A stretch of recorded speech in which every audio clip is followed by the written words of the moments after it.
All right, so this is a continuation of my conspiracy theories playlist. The first video was 53 minutes 39 seconds long, and it was very long, so I'm not gonna be doing long pieces like that anymore.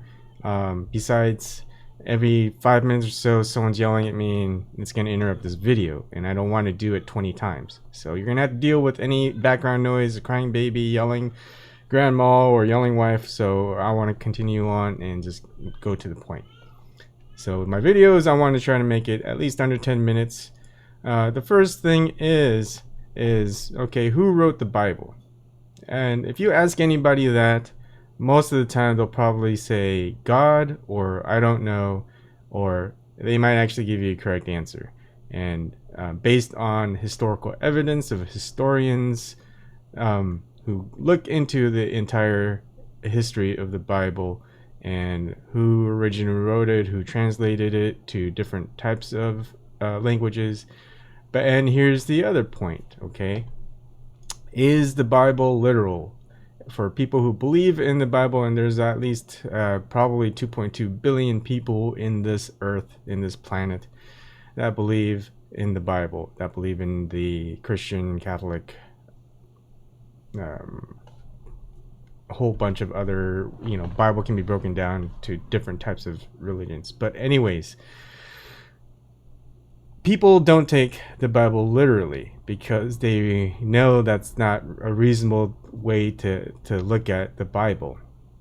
And so that's the difference between a conspiracy theory. Conspiracy theory is based on logic and reasoning. I'm a conspiracy theorist and I admit it. And I don't believe in a flat earth. I don't believe or think the earth is flat. I don't believe that I don't know what's some crazy theories out there that that we never went to the moon, or do I think that we never went to the moon? I think there's some questions to ask. If something their attempts were made, maybe yes, that maybe I don't know, because it's hard to find a lot of direct evidence and a lot of transparency when you ask questions, and when you don't get them, it's difficult. But right, you can call me a little bit crazy for not thinking of it, but I am always on the side of proof, and if it can't be proven to me, then I'm just not going to believe in it or think that it's a valid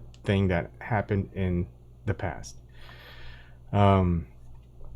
So when you talk to people and they say, hey, 1 plus 1 equals 3. I'm sorry, but 1 plus 1 does not equal 3. 1 plus 1 equals 2. You can believe all you want that 1 plus 1 equals 3, but it's not going to be true.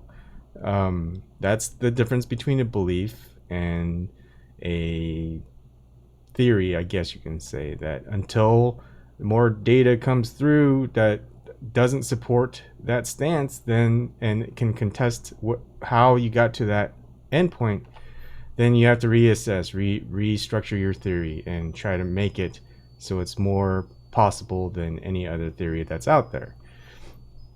So when you talk about difference between thinking and believing, and that's the biggest part about conspiracy theories, it's not about believing.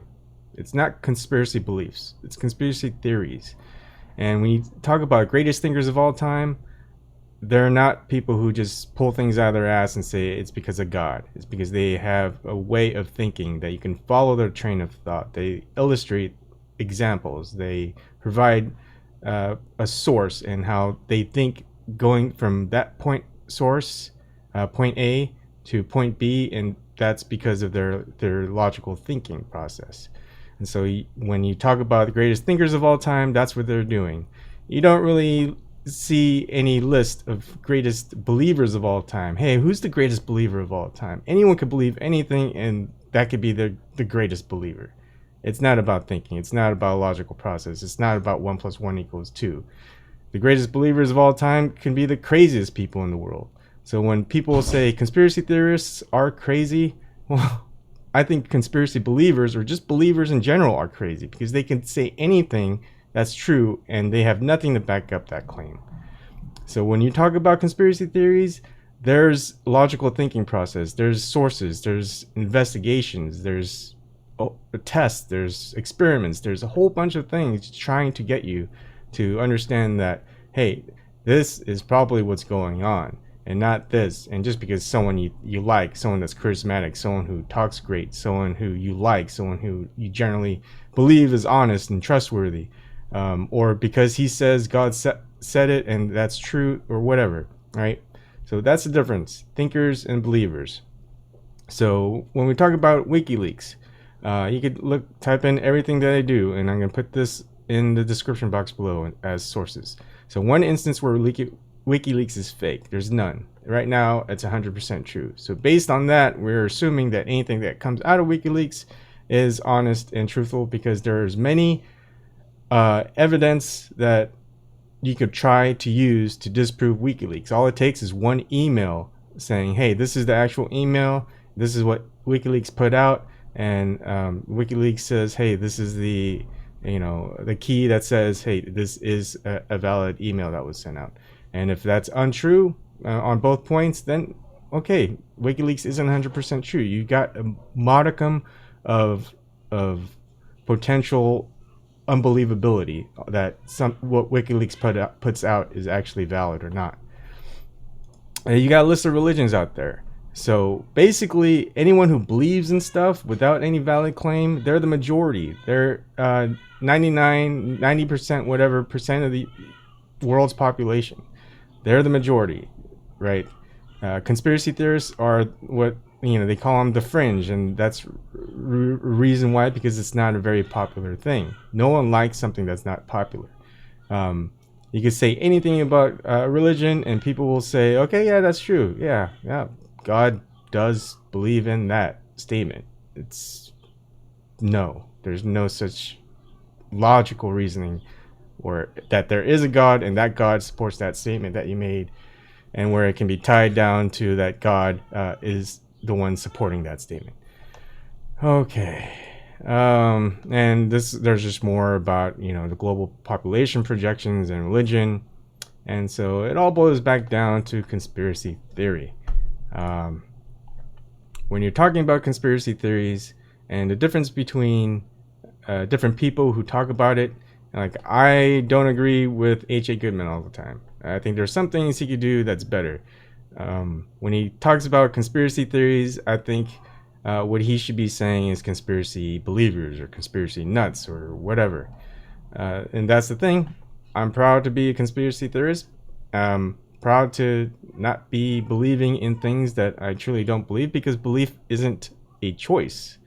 If I wanted to believe and be a part of not 85% of the world's population that believes in something with uncertainty, I think I would have an easier life. I think I would probably have a lot more people wanting to talk with me, because I'm out there. I don't see 1 + 1 = 3 because I believe it's so. I see 1 + 1 = 2, and until otherwise, that's what it's going to be, because I believe logical reasoning. I believe in thinking. I shouldn't even say I believe in thinking. I think thinking is much better than believing, because belief is based on something very strong. It's tied to emotions. It's tied to anything that's probably not related to your thinking process. It's fundamentally stronger than any type of thinking that you can do.